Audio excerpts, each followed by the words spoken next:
Stop. Before you do anything else, think about what you were doing 30 seconds ago.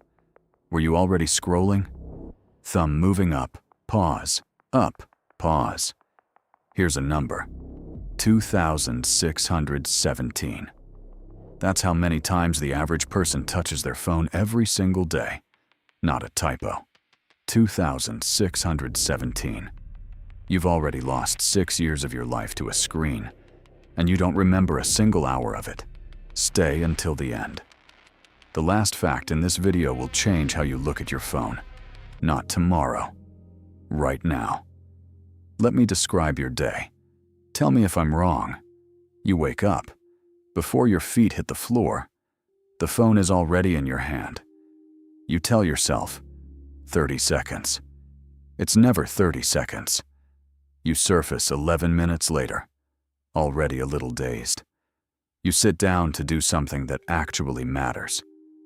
4 minutes in, your hand reaches for the phone.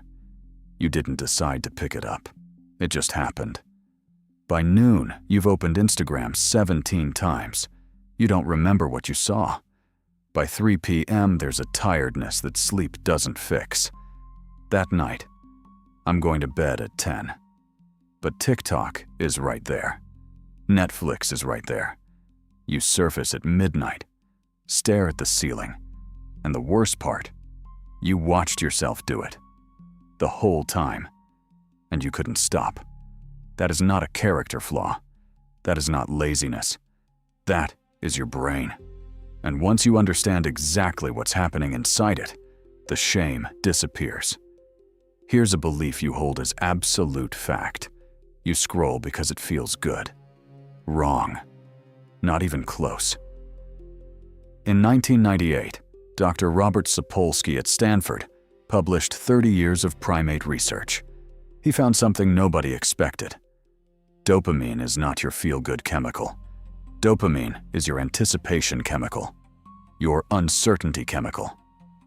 When monkeys received a reward 50% of the time, randomly, unpredictably, dopamine spiked 400% higher than when the reward was guaranteed. Your Instagram feed is built on exactly that principle. Sometimes something great. Usually nothing. That randomness is the entire mechanism. Dr. Anna Lembke at Stanford, chief of addiction medicine, author of Dopamine Nation, spent years studying what chronic overstimulation does to the dopamine system. Her finding: the brain downregulates. It reduces dopamine receptors to restore balance.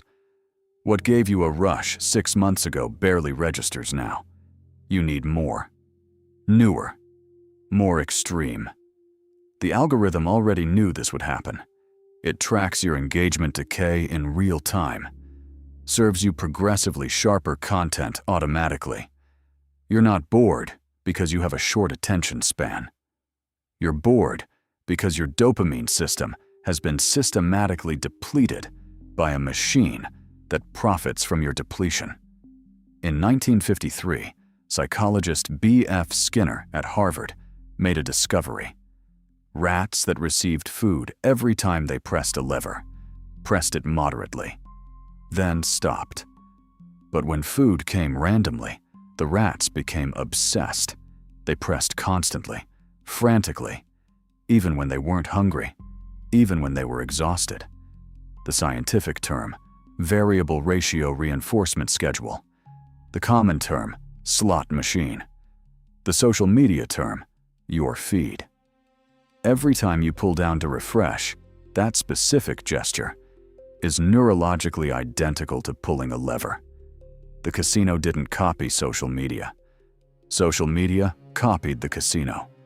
The people who built your feed hired the same psychologists who designed slot machines in Las Vegas, brought them to Silicon Valley, paid them to solve one problem: make your thumb move forever. You were never supposed to be able to stop. That wasn't an accident. That was the design. In 2023, Dr. Gloria Mark at UC Irvine published data from 20 years of attention research. Average sustained attention span in 2004, 2.5 minutes. In 2023, 47 seconds. 47 seconds. And here's the part that should stop you cold. After a single interruption, it takes an average of 23 minutes to fully return to deep work. You checked Slack once. You just lost 23 minutes of real thinking. Add that up across a workday. Most Americans lose 4 to 5 hours of deep cognitive work every single day. To interruptions they barely noticed. Drop never in the comments if you can't remember the last time you sat somewhere for 10 full minutes. No phone, no TV, no podcast. Just you and the quiet. That exhaustion you feel at 4 p.m., it's not physical, it's not caffeine crashing. Neuroscientists call it decision fatigue. Dr. Roy Baumeister at Florida State tracked judges making parole decisions throughout full court days. At 9 a.m., favorable rulings 65% of the time. By late afternoon, the same crimes, the same evidence, the approval rate dropped to nearly zero. The judges didn't become cruel. Their brains simply ran out of fuel. Every time you scroll, your brain makes micro-decisions. Scroll or stop. Read or skip. Like or keep moving. Thousands per session. Each one draws from the same finite pool. By the time you sit down to do something meaningful, write that email, have that hard conversation, start that project, the tank is empty. You don't procrastinate because you're lazy. You procrastinate because you already spent your decision budget on content you won't remember tomorrow. Your morning scroll isn't free. It costs you your entire afternoon. I want to stop for a second and be honest with you about something. Everything I just described, I do all of it. Every single item. I wrote parts of this script at 2 a.m. after falling into a Reddit spiral for an hour and a half. I knew exactly what I was doing. I watched myself do it. And I kept going. Understanding the mechanism doesn't make you immune. I know Sapolsky. I know Skinner. I know Baumeister by heart. And I still pull the lever. But here's what changed. Now I see it in the moment it's happening. I don't always stop. But now, I have a choice. Before I understood any of this, there was no choice at all. That's what I want to give you today. Not discipline, not a detox, just a choice. In a place where there wasn't one before. There's a mechanism almost nobody talks about. It explains why you keep scrolling, even through content you actively dislike. In 1927, Lithuanian psychologist Bluma Zygarnik noticed something strange in a restaurant. Waiters had remarkable memory for orders not yet delivered, and almost no memory for orders they'd already completed. She ran experiments. The finding held, the brain keeps an active open file for incomplete tasks. That open file creates persistent low-level tension. It doesn't release until the loop closes. Now look at your feed. Every post is a partial story. Caption cut off at more. Video that ends on a cliffhanger. 10 things. You've seen 3. A comment thread with a reply you haven't read yet. Your feed is an infinite series of open Zygarnik loops. Each one adds a small, unresolved tension. Each one keeps your thumb moving. Because your brain is trying to find resolution. And it never does. Because the system was built to make sure it never would. The prefrontal cortex is the part of your brain that makes you human. Long-term planning, impulse control, the ability to say, "I'll do this later," and mean it. Dr. Amy Arnsten at Yale published research in 2015 showing something alarming. Even mild, uncontrollable stress causes measurable loss of prefrontal cortex function. And here's what counts as mild stress to your brain. An unanswered notification. A red badge on an app icon. The knowledge that something might have happened online, and you haven't checked yet. Your brain registers unread notifications as unresolved threats. Actual threats. The same stress response that evolved to help you outrun predators. Now firing because you haven't checked your email in 20 minutes. Every time that fires, your impulse control degrades slightly. Your ability to resist the phone decreases. You check the phone. The cycle resets. This is not a habit. This is a neurological trap with no exit built in. On a scale of 1 to 10, how many times did you check your phone in the last hour? Just the last hour. One number. Drop it below. Now the most primal mechanism of all. Human beings evolved as deeply social creatures. For 99% of our evolutionary history, social rejection wasn't a metaphor. It was a death sentence. No group meant no food, no protection, no survival. So the brain developed exquisitely sensitive systems for monitoring status, tracking approval, detecting rejection. Dr. Lauren Sherman at UCLA ran neuroimaging studies on teenagers receiving likes on social media. The same brain regions that respond to winning money and eating food responded to social approval online. Nucleus accumbens, ventral tegmental area, the same circuitry, documented. And the inverse is equally powerful. Anticipation of social rejection activates the anterior cingulate cortex, the same region that processes physical pain. Social pain is not metaphorical pain. It runs on the same neural hardware as a bruise. When you post something and check your phone 30 seconds later, that is not vanity. That is a 300,000-year-old survival system, misfiring in a context it was never designed for. The like button was not designed to make you feel good. It was designed to make you come back. Here are the 3 facts I've been saving. First, your phone is physically reshaping your brain. Dr. Dar Meshi at Michigan State University, 2019. Neuroimaging data. Heavy social media users show measurably reduced gray matter density in the nucleus accumbens. That's your brain's reward center. Chronic scrolling literally shrinks the part of your brain that processes satisfaction. Same mechanism as substance addiction. Same brain region. Documented on MRI. Second, a scientist sat on his findings for 6 years because he didn't believe his own data. Dr. Dmitry Christakis at the University of Washington tracked screen exposure from 1997 to 2014. He kept revising his findings because the effect size was too large to accept. His final conclusion: children exposed to high screen stimulation before age 3 showed measurably reduced attention capacity at age 7.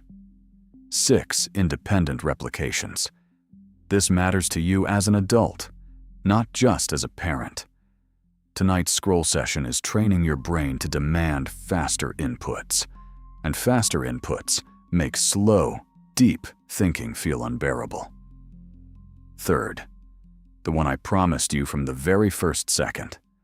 Dr. Adrian Ward and his team at UT Austin, 2017. Students who had their phones sitting on the desk, face up, not in hand, not unlocked, just present, scored significantly lower on cognitive tests than students whose phones were in another room entirely. The device doesn't need to be in your hand to be inside your head. Look at your phone right now. Where is it? On the desk? On the couch next to you? In your pocket? Right now, while you're watching this, it is already consuming part of your cognitive capacity. Not because you're using it, because you know it's there. Here's the reframe, and I mean this precisely. Every behavior you've judged yourself for, the mindless scrolling, the 2 a.m. rabbit holes, the broken promises about screen time, is the predictable outcome of an ancient brain encountering a modern system engineered by teams of PhDs to exploit it. You did not fail at self-control. You encountered a product specifically designed to overwhelm self-control. These are not the same thing. The slot machine is not a fair opponent, neither is your feed. The path forward is not willpower. Willpower is a finite resource. Baumeister proved that in over 100 experiments. Willpower is exactly what the engagement loop is designed to exhaust. The path forward is environment design. Remove the cue before the craving starts. A craving you never feel is a battle you never have to fight. One technique, specific steps. You can try this tonight. It's called the phone distance protocol, developed by the same researcher whose fact just made you look at your phone, Dr. Adrian Ward at UT Austin. His 2017 study showed cognitive capacity measurably increases when the phone is simply in another room. Step 1 sounds ridiculous. It isn't. Tonight, when you sit down for anything that requires your attention, dinner, a conversation, an hour of real rest, put your phone in a different room, not face down, not on silent. A different room. This is not about willpower. It's about removing the object that generates anticipatory anxiety before you ever touch it. Step 2. Uncomfortable in the first 3 days. For the first 7 days, set 2 specific check windows, noon and 6 p.m. Outside those windows, the phone stays in the other room, not forever. 7 days. Your brain needs to learn. The notifications will still be there. The world does not collapse in the gap. Step 3, the most important one. When the urge to check hits, and it will hit hard, especially the first 3 days, set a timer for 90 seconds. Don't move, just notice the urge. Name it out loud if you're alone. This is anticipatory dopamine. My brain wants the uncertainty resolved. 90 seconds is the average duration of a neurochemical craving wave. You're not fighting the urge. You're waiting for the wave to pass. This works because it interrupts the trigger, the environmental cue, before the loop can engage. It doesn't require discipline in the moment of craving. It requires one decision, made once in a calm moment. The phone goes in the other room. I want you to do the math with me. 2.5 hours per day on social media. The global average, 17.5 hours per week. 75 hours per month. 912 hours per year. That is 38 full days, 24 hours each, every single year of your adult life. Not reading. Not talking to someone you love. Not building anything. Not sleeping. Scrolling. Now think about the thing you've told yourself you don't have time for. Learning a language, writing something, getting into shape, reading the books on your shelf. The thing that always gets pushed to later, to someday, to when things calm down. You have 38 days a year. Every year. They already exist. Right now. They're being absorbed by a machine that gives you nothing in return, except the feeling of having been somewhere without going anywhere. You were not born with a broken attention span. You were not born lacking discipline or willpower or self-respect. You were born with a human brain that is 300,000 years old, and you have been living inside an information environment that has existed for 15 years. Built by some of the most sophisticated behavioral engineers in human history, specifically to capture and hold your attention for as long as possible. The fact that it worked is not an indictment of you. It is an indictment of the system. Shame activates the same stress circuitry that sends you straight back to your phone. Understanding is different. Understanding gives you the only thing that actually matters. The ability to see what's happening in the moment it's happening and decide what you want to do about it. Every notification on your phone was placed there by a human being, whose job title includes the word engagement, whose performance review is measured in the minutes you spend inside their app. The red badge, the sound, the vibration. Those are not features. Those are behavioral conditioning tools, engineered with the same precision as the pellet dispenser in a Skinner box. You are the rat.